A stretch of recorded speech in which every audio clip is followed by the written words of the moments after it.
निशुम्भ शुम्भ गर्जनी प्रचण्ड मुण्ड खण्डिनी वने रणे प्रकाशिनी भजामि विन्ध्यवासिनी।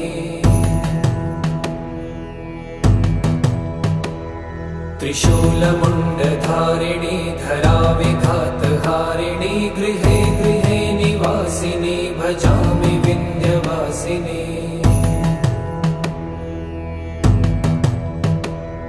दरिद्र दुःखहारिणी सदा विभूतिकारिणी वियोगशोकहारिणी भजामि विन्ध्यवासिनी।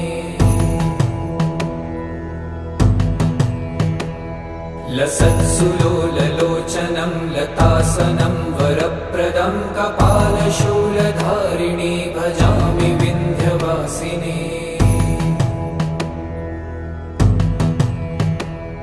कराब्जदानदारिणी